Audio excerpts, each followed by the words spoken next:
ऐकण्यासाठी आहे। मी ज्या काही गोष्टी सांगणार आहे त्या तुम्ही अगोदर शांत चित्ताने ऐकून घ्या। बातमी लेखन दोन प्रकारे प्रश्न पडतो बातमी लेखनचा। एक प्रश्न असा पडतो की एक जाहिरात दिली जाते, त्या जाहिरातीमध्ये कोणत्या विषयाची बातमी तो विषय दिलेला असतो, त्या विषयानुसार त्या कार्यक्रमाला कोण प्रमुख पाहुणे आहेत त्या माणसाचं नाव दिलेलं असतं त्या जाहिरातीमध्ये, कार्यक्रमाचे अध्यक्ष यांचं सुद्धा नाव दिलेलं असतं आणि तो कार्यक्रम कोणत्या शाळेत होणार आहे त्या शाळेचं सुद्धा नाव त्या ठिकाणी दिलेलं असतंय। आणि दुसरी महत्त्वाची गोष्ट ज्या सभागृहामध्ये सुद्धा होणार आहे ना त्या सभागृहाचं सुद्धा नाव दिलेलं असतंय। म्हणजे आपल्याला ती जाहिरात जर आली तर सगळी माहिती आपल्याला त्याच्यातली घ्यायची आहे। कार्यक्रमाचे प्रमुख पाहुणे कोण होते, कार्यक्रमाचे अध्यक्ष कोण होते, कार्यक्रम कोणत्या शाळेत ठेवण्यात आलाय हे मनानं टाकायची गरज आहे का? नाही। ज्या जाहिरातीमध्ये सगळी माहिती कशाला तशी आपल्याला लिहायची आहे। पत्रामध्ये कसं करतो आपण, विद्यार्थी प्रतिनिधी आहे विनय विनया देशमुख आपण तेच नाव टाकतो का नाही पत्रामध्ये, तसं अशा पद्धतीची जर जाहिरात आली तर जाहिरातीमधली जी काही माहिती आहे कार्यक्रमाचे अध्यक्ष तेच आपल्याला बातमी लेखन करताना तेच आले पाहिजेत, प्रमुख पाहुणे तेच आले पाहिजेत। ज्या शाळेचं नाव दिले त्या शाळेमध्येच तो कार्यक्रम घेण्यात आला असं बातमी लेखन करताना आलं पाहिजे। आणि दुसरा एक प्रश्न पडतोय, एका ओळीचा विषय असते, काय असते, महिला दिनानिमित्त बातमी लेखन करा। एकाच ओळीमध्ये इथं ना अध्यक्ष दिलाय ना प्रमुख पाहुणे दिले ना तो कार्यक्रम कोणत्या शाळेत दिला ही माहिती दिलेली नाही, एकाच ओळीचा विषय। वाचन प्रेरणा दिनानिमित्त तुमच्या शाळेमध्ये झालेल्या कार्यक्रमाची बातमी लेखन करा। शिक्षक दिनानिमित्त तुमच्या शाळेमध्ये घेतलेल्या कार्यक्रमाचं बातमी लेखन करा, बरोबर आहे, या विषयावर बातमी लेखन करा। म्हणून तुम्हाला प्रश्न येतो, म्हणून आपल्याला एका ओळीमध्ये आला काय, जाहिरात दिली काय, आपल्याला प्रश्न कळालाय, आता कळाला का नाही आता? आणि मग तो प्रश्न कळाल्याच्या नंतर बातमी मी जशी देणार आहे तशी तुम्हाला लिहायची आहे। जर जाहिरातीमध्ये कार्यक्रमाचे अध्यक्ष, कार्यक्रमाचे प्रमुख पाहुणे, शाळेचं नाव जर असेल तर बातमी लिखाण करताना तेच आलं पाहिजे। आणि जर नसेल एकाच ओळीचा विषय असेल, बरोबर आहे, तुमच्या शाळेत प्रजासत्ताक दिनानिमित्त झालेल्या कार्यक्रमाबद्दलची बातमी लेखन करा, मग इतर प्रमुख पाहुणा आपल्याच मनाने घ्यायचा आहे, अध्यक्ष आपल्याच मनाने त्या कार्यक्रमाचं आपल्याला नाव घ्यायचंय आणि कुठं कार्यक्रम घेण्यात आला त्या शाळेचं नाव सुद्धा आपल्या मनाने द्यायचंय, म्हणजे बातमी लेखन आपल्याला समजली। ह्याच्यापेक्षा काय बातमी लेखन आवड नसते। आणि बातमी लेखन ही छोट्या छोट्या शब्दांना किंवा छोट्या छोट्या वाक्य असले पाहिजे, लय लांब लचक नसली पाहिजे बातमी लेखन, पलाळ सारखी आपल्याला ही छोट्या छोट्या वाक्यानं बातमी लेखन करायची। आणि साधे साधे शब्द असले पाहिजेत, किचकट नसले पाहिजेत, खूप अवघड शब्द वापरायचेत का नाही। बातमी नेहमी भूतकाळात करायची, बातमी नेहमी भूतकाळात करायची, भविष्यकाळ वर्तमान काळाची वाक्यरचना नसली पाहिजे। तुम्हाला बातमी लेखन करताना भूतकाळातच बातमी लेखन करायची आहे, लक्षात घ्या, समजलं का? नाहीतर तुम्ही भविष्यात असं होईल तसं होईल, मी हे करीन मग असं झालं तर बरं होईल, असं होत आहे, असे शब्द वापरायचे नाहीत, कारण ती बातमी होऊन गेलेली आहे, ती भूतकाळात जमा झालेली आहे। म्हणून त्या ठिकाणी बातमी लेखन करताना तिची वाक्य रचना ती शेवटी भूतकाळात असली पाहिजे, वाक्य छोटे असले पाहिजे आणि ती भूतकाळात असली पाहिजे। त्याचं समजलं? चला एक प्रश्न घेऊ आपण, मराठी भाषा दिनानिमित्त तुमच्या शाळेमध्ये झालेल्या कार्यक्रमाची बातमी लेखन करा। आता मला सांगा, इथं कार्यक्रमाचे अध्यक्ष दिलेत का, प्रमुख पाहुणे दिलेत का, कोणत्या शाळेमध्ये झाले त्या शाळेचं नाव दिलंय का? मग चला ना, मग आपण मनानच टाकू ना, काय हरकत आहे, कशाला भ्यायचं, किती मनानच टाकायचं शाळेचं नाव। कुणी अध्यक्ष, उद्या तुम्ही तुमचे अध्यक्ष झाला तरी कुणाला माहिती तपासणार हे माणूस कोण आहे की नाही? मग आपण काय करू आता, बातमी लेखन करू। कोणती बातमी? मराठी राजभाषा दिन किती तारखेला असतो रे? विज्ञान दिन कधी असतो? त्याच्या आजचा दिवस कोणता आहे? मराठी राजभाषा दिन आपण 27 तारखेला साजरा करतो, 27 फेब्रुवारीला साजरा करतो, बरोबर आहे। आता चला बघा आपण बातमी, प्रश्न काय विचारला बघा, प्रश्नातच उत्तर आहे, ठळक बातमी हेडिंग टाकायची आपल्याला, मराठी राजभाषा दिन या विषयावर या ओळीवर बातमी लेखन करा। करू, चला आता बातमी म्हटल्यानंतर पहिल्यांदा कोणती असते? ठळक बातमी. मराठीत काय म्हणतात त्याला? ठळक बातमी. आणि इंग्लिश मध्ये काय म्हणतात? Breaking news. ब्रेकिंग न्यूज किंवा हायलाइट म्हणतात त्याला. हेडिंग हेडलाईन बरोबर आहे. अशा पद्धतीचे आपण काय करायची? ठळक बातमी. आणि ठळक बातमी ठळक शब्दात करायची.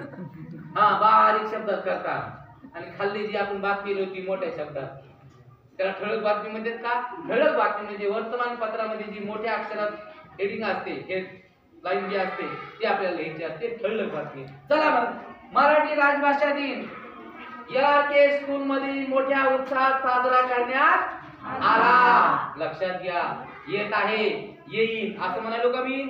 नाही, तर काय करण्यात आला किंवा संपन्न झाला भूतकाळात. चला लिहा ठळक बातमी. आणि मध्य भागात लिहायची, वर लिहायची. लक्षात घ्या. मग मराठी राजभाषा दिन LRK स्कूल मध्ये, LRK स्कूल मध्ये मोठ्या उत्साहात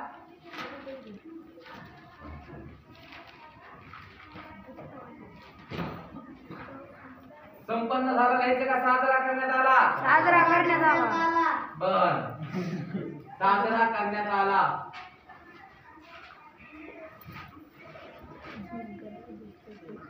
झालं बघा. आता ही झाली तुमची ठळक बातमी. आता मध्य भागात बघा, इथं लिहायचं जे खालच्या जोडीला मध्य भागात आमच्या वार्ताहराकडून का आमच्या प्रतिनिधीकडून लिहायचं? दोन्हीपैकी एक लिहायचं. प्रतिनिधी करायचं का वार्ताहराकडून? बर, ठीक आहे. आमच्या प्रतिनिधीकडून, आमच्या प्रतिनिधीकडून. काय अवघड नाही, 5 मार्क आपले. बातमी आली की नुसते आपल्याला कॉपी दिसली पाहिजे. कुठं? अशी दिसली पाहिजे, अशी. चिठ्ठ्यांचा पड्या घ्यायची गरज नाही आता. आणि एकच बातमी अभ्यास करायची, सगळीकडे सारखीच माहिती, फक्त विषय चेंज. बरोबर आहे? विषय चेंज, बाकीची सगळी वाक्यरचना आपल्यासारखी. बरोबर आहे? उद्याच्याला कोणताही दिन असू, संपन्न झाला. कुठं झाला? LRK इंग्लिश स्कूल मध्ये झाला. जर शाळेचं नाव दिलं असेल तिथं झाला. आपल्याला काय करायचंय? कुठेही झाला. हीच सवय, हीच पद्धत. आता मला सांगा, आपला दिनांक माहिती असलं पाहिजे बरं का? 2 ऑक्टोबर प्रजासत्ताक दिन, 26 जानेवारी, 15 ऑगस्ट स्वातंत्र्य दिन, या तारखा माहिती पाहिजे आपल्याला. बरोबर आहे? आणि मग आता मला सांगा, इथं तारीख कोणती लिहू रे? दिनांक 27 लिहू का 28? 28. का म्हणून लिहायचं 28? बातमी कोणत्या तारखेला, त्या ठिकाणी बातमी कोणत्या, हे कार्यक्रम कोणत्या तारखेला झाला? 27 लाच लिहावा लागेल ना. LRK इंग्लिश स्कूल मध्ये मराठी राजभाषा दिन कधी साजरा करण्यात आला?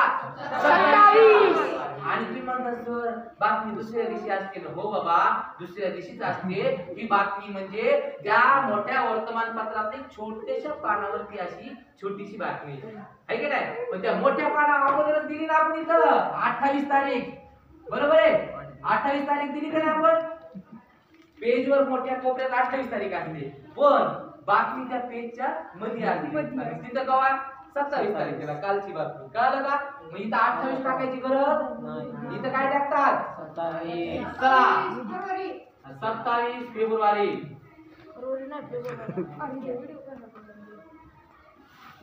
चला पुन्हा सोनपेठ. कुठं? सोनपेठ. नुसतं इतकं करायचं. परभणी सुद्धा टाकू शकतात, सोनपेठ मध्ये सुद्धा टाकू शकतात. चला आता बघा, लोक लेकराला इथंच अडचण आहे बघा. सगळी येते म्हणते सर, पण सुरुवातच येत नाही आम्हाला.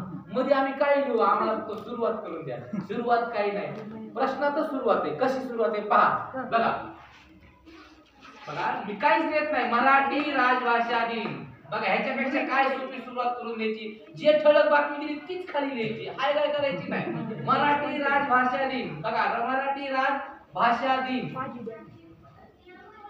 LRK. मी काहीच लिहिलं बघा, मला आणखी तेच आहे. LRK इंग्लिश, जे इंग्लिश नाही लिहिलं आपण, स्कूल लिहिलं आहे. LRK स्कूल मध्ये मोठ्या उत्साहात साजरा करण्यात आला. बघा इथे मोठ्या उत्साहामध्ये साजरा करण्यात आला. काय लिहिलं बाबा मनानं तेच लिहिलंय का नाही वरीची लिहिलंय. आणि एवढी जर सोपी येत नसेल तर त्याच्यापेक्षा दळबदरी दलिंद आहे की नाही. एवढं येत नाही म्हणजे त्याचा उपयोग आहे शिकून ये ना आहे की नाही. त्यांना नाही शिकलेलं बरं वरच्या प्रश्नाचंच उत्तर लिहिलं आपण एवढं जर समजत नसेल तर. साजरा करण्यात आला लिहिलं का.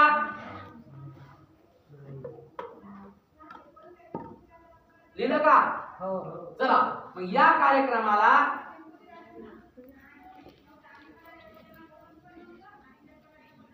शिक्षक शाळेत केल्यामुळे शिक्षकच असणार विद्यार्थी पालक व शिक्षकेतर कर्मचारी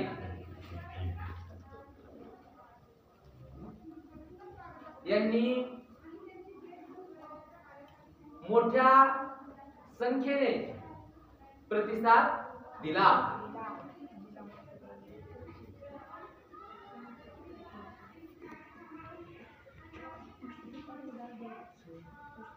काय रे बाबा काय अवघड आहे का. यांनी जर प्रतिसाद नाही दिला कार्यक्रम होईल का आपला कोणता. यांच्याशिवाय तर कार्यक्रम नाही आपला. मग हे तर लक्षात आलं पाहिजे. काही झालं तरी यांनी प्रतिसाद दिला. दुसरं वाक्य आपलं फिक्स आहे ठीक आहे नाही. मग काय कार्यक्रमाला शिक्षक विद्यार्थी पालक शिक्षकेतर कर्मचारी यांनी काय केला मोठ्या संख्येनं प्रतिसाद दिला. लिहिलं का.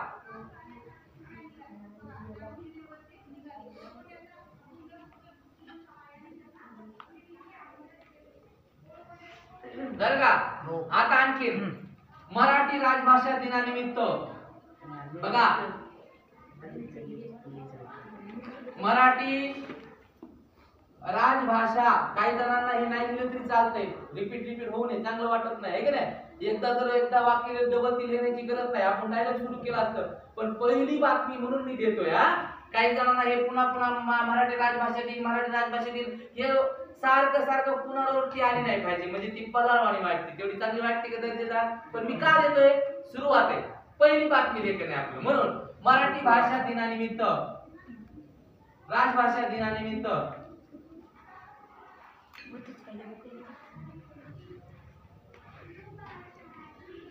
नृत्य गायन कविता वाचन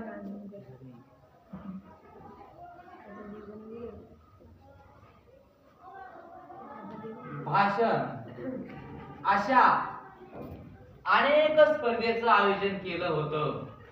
अशा अनेक स्पर्धेचं आयोजन करण्यात आले होते. बघा भूतकाळात आहे करण्यात आले होते. येईल म्हणालो का नाही है की नाही. करण्यात आले होते. यासाठी जिल्ह्यातून 250 विद्यार्थ्यांनी सहभाग नोंदवला होता. जिल्ह्यातून किती किती टाका तुमच्या मनानं 250 विद्यार्थ्यांनी 250 विद्यार्थ्यांनी सहभाग नोंदवला होता.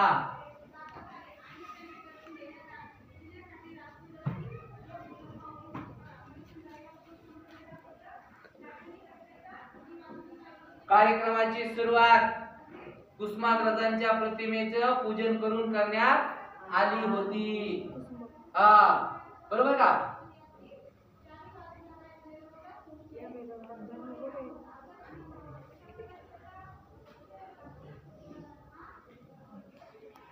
कार्यक्रमाची सुरुवात कुसुमाग्रजांच्या कवितेने करण्यात आली होती. बरोबर आहे. किंवा प्रतिमेचं पूजन करण्यात करून करण्यात आली होती. कोणतरी जात प्रतिमेचं पूजन का त्यांच्या कविता गाऊन काय द्यायचं? कार्यक्रमाची सुरुवात कुसुमाग्रजांच्या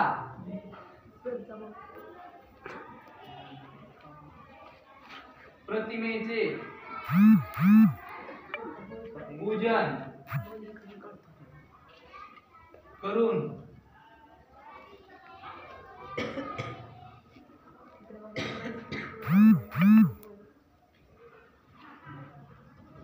करण्यात आली होती.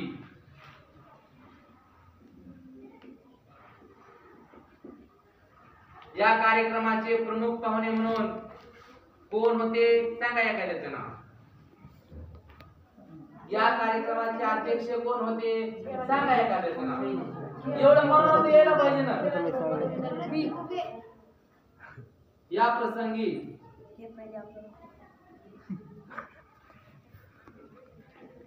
कार्यक्रमाचे प्रमुख पाहुणे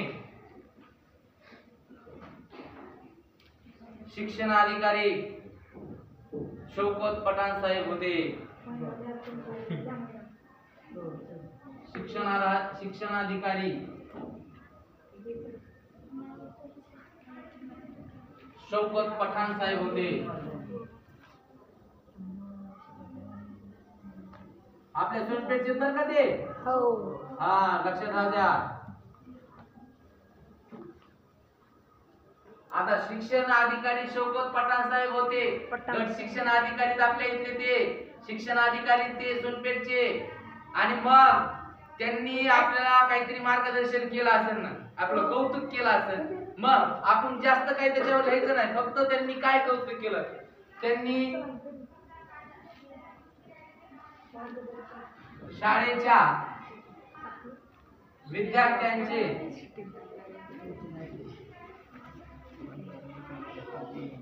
कौतुक केले.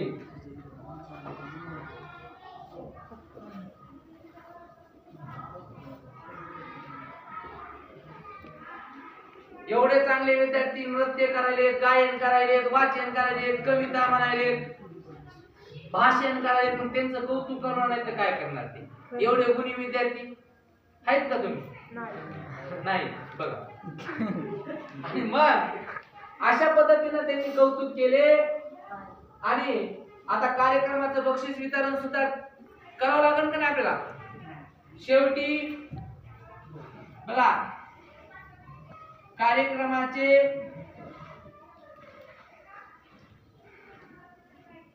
बक्षीस वितरण करण्यात आले.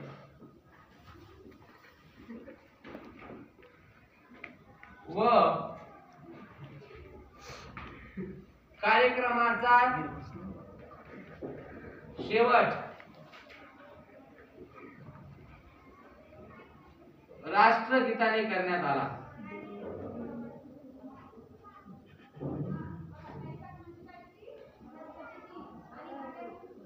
अशा पद्धतीने आपली बातमी लेखन यामध्ये भरपूर काय सांगता येते. प्रतिमेचं पूजन करण्यात आलं. या कार्यक्रमामध्ये अनेक विद्यार्थ्यांनी आपले कलागुण दाखवले. प्रमुख पाहुणे हे होते, कार्यक्रमाचे अध्यक्ष हे होते. त्यांनी विद्यार्थ्यांचं कौतुक केलं. बरोबर आहे. आणि मग कार्यक्रमाचं बक्षीस वितरण झाल्याच्या नंतर कार्यक्रमाचं शेवट किंवा कार्यक्रमाची सांगता राष्ट्रगीताने करण्यात आली. अशा पद्धतीने आपले हे बातमी लेखन 5 गुणांचं सगळ्याला आलं पाहिजे. कळालं का? बातमी लेखन कळालं? तर आता आपण इथं थांबूया. उद्याच्याला तुम्हाला एक करण्यासाठी मी उदाहरण देतो, ते तुम्ही सोडून आणायचं. सगळ्यांनी अभ्यास